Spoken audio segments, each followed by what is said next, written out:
할렐루야. 하나님의 사랑과 온천이 넘치시길 축원합니다. 오늘은 3월 1일 3.1절 아침입니다. 1919년 지금으로부터 벌써 103년 전이군요. 103년 전.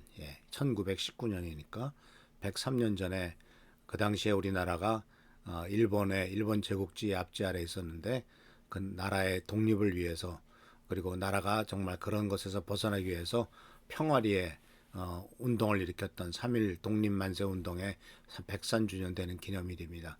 이런 날짜를, 이런 것을 생각하면은 정말 하나님께서 지금 100년 만에 완전히 독립해서 경제적으로나 여러 가지 면에서 우리를 압제했던 일본보다도 더 앞서게 될 수 있도록 하시고, 또 정말 일본과는 비교할 수 없는 민주적인 국가로 하나님이 세우신 것을 진심으로 감사를 드립니다.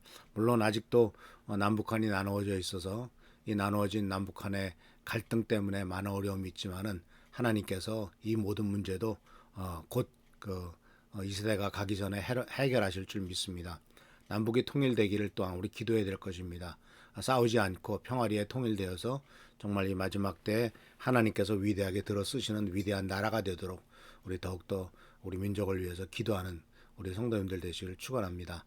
지금 우크라이나도 전쟁 중에 있잖아요. 정말 자기 힘이 없고 지킬 힘이 없으면 정말 저렇게 남의 나라의 침략을 받아서 무고한 국민들이 많이 죽어가고, 또 젊은이들이, 전쟁터에 나간 젊은이들, 우리 아들들이 그렇게 죽어가는 것을 보면 정말 안타깝기 그지없습니다. 이를 위해서 우리가 더욱더 나라 민족을 위해서 기도할 뿐만 아니라 우리나라가 어떤 외세의 침략에도 시달리지 않는 강력한 나라, 또 힘 있는 나라가 되어야 되겠죠. 우리나라도 이미 전 세계적으로 보면은 엄청난 군사력을 갖고 있는 나라입니다. 전 세계의 수준에 의하면 6위 정도 되는 엄청난 군사력을 갖고 있어요. 그렇기 때문에 감히 북한이 덤비지 못하지만, 그래도 국지적으로 연평도 도발이라든가 또는 동해안에 서해에서 그렇게 무슨 충돌이라든가 이런 것들 때문에 그래도 안타깝게 많은 젊은이들이 죽임을 당하는 일들이 있었지 않습니까? 이런 일들이 생기지 않도록 하나님께서 지켜주시도록 계속 기도하는 우리 모두가 되기를 바랍니다.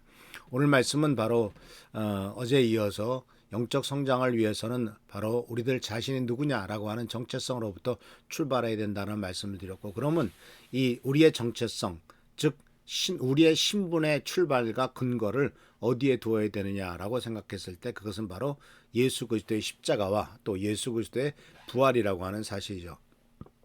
바로 오늘 갈라디아 2장 20절에 나오는 말씀을 보면은 이 죽음과 부활에 대해서 사도 바울은 아주 독특한 인식을 갖고 있습니다. 그것은 바로 뭐냐면 나도 그리스도와 함께 죽었다라는 겁니다. 나도 그리스도와 함께 십자가에 못 박혀 죽었다는 거예요. 그러니까 예수님의 죽음이 단순히 우리 죄를 위해서 예수님이 십자가에 달려 돌아가셨다는 예수님의 죽음만을 의미하는 것이 아니에요. 예수님의 죽음만이 아니라 그 죽음은 바로 나의 죽음이기도 하다라고 사도 바울은 이렇게 말하고 있는 것이죠. 예수의 죽음이 바로 우리의 죽음이고 우리는 그리스도와 함께 죽었다라는 거예요. 근데 그뿐 아니죠. 죽을 뿐만 아니라 어떻게 됐습니까? 주님과 함께 또 부활했다라는 것이죠. 그래서 주님과 함께 부활했는데, 이 주님과 함께 부활했다고 하는 것은 바로 육신적인 죽음과 영적인 죽음이라고 하는 이 두 가지를 나누어 놓고, 또 우리가 육신적으로는 아직은 안 죽었죠. 육신적으로는 살아 있습니다. 그런데 예수를 믿기 전에는 영적으로 죽었죠.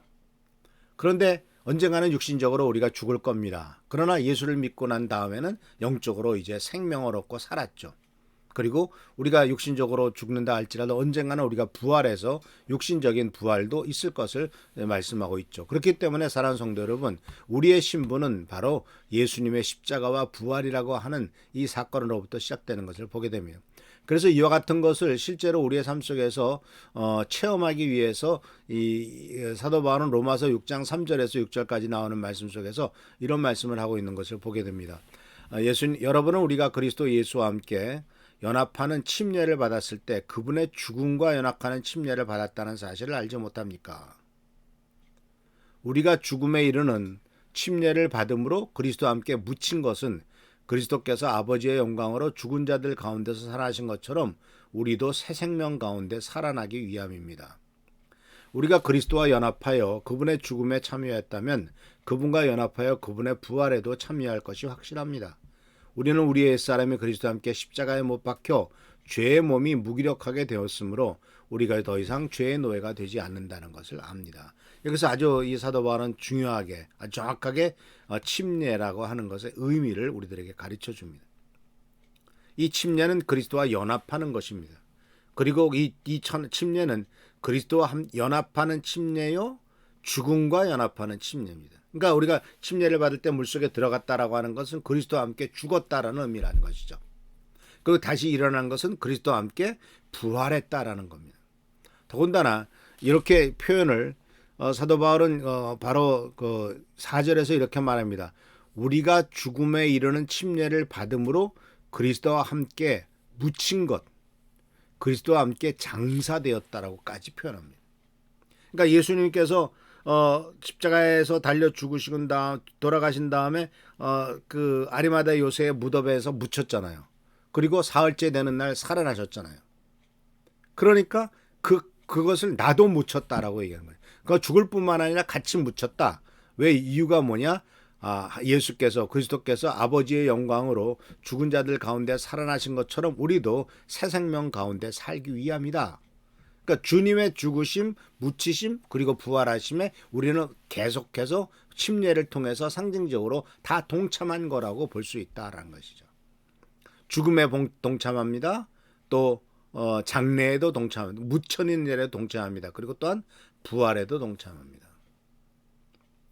그래서 이와 같은 동참은 죽음의 동참이요, 묻힌 것의 동참이요, 부활하심의 동참이면 결국은 우리도 새 생명 가운데 살기 위함이다라고 말함으로써 지금 현재 침례를 받음으로써 바로 죽고 묻히는 것에 동참했고 또 다시 일어남으로써 부활에 동참했던 것처럼 지금 우리가 살고 있는 삶은 새 생명 가운데 살고 있는 삶이라고 표현하고 있어요. 대단히 중요한 선언이죠. 새 생명 가운데 살고 있는 삶. 그래서 나중에 부활할 것도 부활에도 참여할 것을 확실합니다. 라고 사도 바울은 말을 하죠. 물론 우리의 부활은 우리가 아직 죽지 않았기 때문에 부활할 날은 부활은 죽은 다음에나 가능한 것이죠. 그래서 육신적으로도의 부활을 이렇게 얘기를 하고 있고 그래서 이런 영적으로는 이제 옛사람이 십자가에 못 박혀서 죄의 몸이 무기력하게 되었기 때문에 죄의 노예가 되는 것이 아니라 이제는 하나님의 종으로서 이 세상을 승리하는 삶을 살아갈 수가 있다라고 우리들에게 분명히 선언하고 있죠. 로마서 6장 11절에서도 이렇게 말씀하고 있습니다. 로마서 6장 11절에 그러므로 여러분도 이와 같이 여러분도 여러분 자신을 죄에 대하여는 죽은 자요 바로 하나님에 대해서는 그리스도 안에는 살아있는 사람으로 생각하십시오. 문제는 우리가 어떻게 생각하느냐가 중요하다는 거예요. 그래서 우리들은 그리스도 예수 안에서 살아있는 사람으로 주님과 함께 있다라는 것을 생각하라. 그런 이것은 바로 현재 모습보다도 내 속에 있는 생각이 중요하다는 것을 가르쳐주는 것이죠. 왕자와 거지라고 하는 유명한 소설 있지 않습니까? 왕자가 우연한 기회에 한 왕자와 한 거지가 아주 비슷하게 생겼는데 우연한 기회에 이 둘이 바뀌게 되죠. 그러나 환경은 바뀌었어도 왕자는 그 마음속에 나는 왕자라는 생각을 절대로 버리지 않습니다. 거지도 왕궁에 들어가서 왕자로 대접받고 살고 있지만 그건 대접을 받는 것일 뿐 자기 속에는 나는 거지인데 라고 하는 나는 거지 집안에 있는 속한 사람일 뿐인데 라는 생각이 바뀌지 않죠. 결국 환경이 문제가 아니라 내 속에 있는 그 생각. 그래서 주님께서는 말씀하시기를 사도 바울이 우리들에게 그리스도 예수 안에서 살아있는 사람으로 이제 죽은 사람으로 죄에 대해서는 죽은 사람이요 그리스도 예수 안에서는 살아있는 사람으로 생각하라라고 이렇게 권면을 하고 있죠. 그래서 사랑하는 성도 여러분 우리들의 신분의 출발과 근거는 예수님의 십자가와 부활입니다. 그리고 예수님의 십자가와 부활에 우리들은 동참했습니다. 그래서 이제는 영적으로는 살아있고 하나님의 자녀로서 이 세상에서 승리하는 삶을 살고 육신적으로는 바로 죄에 대해서는 죽은 사람으로 여기고 하나님 안에서는 살아있는 사람으로 여기면서 새 생명을 얻은 존재로서 이 세상을 승리하며 새 생명을 얻은 존재로서 하나님 앞에 축복과 누리는 은혜를 누리는 귀한 성도님들의 삶이 되시길 축원합니다. 기도하겠습니다. 오늘도 함께 하심을 감사드립니다. 하나님의 도우심과 돌보심이 차고 넘치도록 하시고 우리의 삶 속에 진정한 하나님의 위로와 축복이 넘치도록 인도하여 주옵소서. 하나님께서 우리나라를 아버지 하나님 구원해 주시고 해방시켜 주시고 이제 우리나라가 주님의 은혜 가운데서 또 하나님의 도우심으로 이와 같이 세계에 우뚝 쓸 수 있는 성장하는 나라가 되게 하신 것을 감사드립니다. 아버지 하나님, 그러나 여전히 우리들 가운데 미흡한 면이 있고 아버지 하나님, 많은 갈등도 있습니다. 간절히 금과 꽃 얻기는 속히 남과 북이 통일되고 모든 부정적인 것들이 다 제거됨으로써 더욱더 발전해 나가고 하나님의 평강과 존귀를 돌리는 귀한 나라가 되도록 주여 인도하여 주옵소서. 오늘 함께 하시고 지켜보살펴 주시기를 바라옵고 예수 그리스도의 이름으로 축복하며 간절히 기도하옵나이다. 아멘. 오늘도 주님의 은총 가운데서 귀한 하루가 되시기를 축원합니다. 할렐루야. 감사합니다.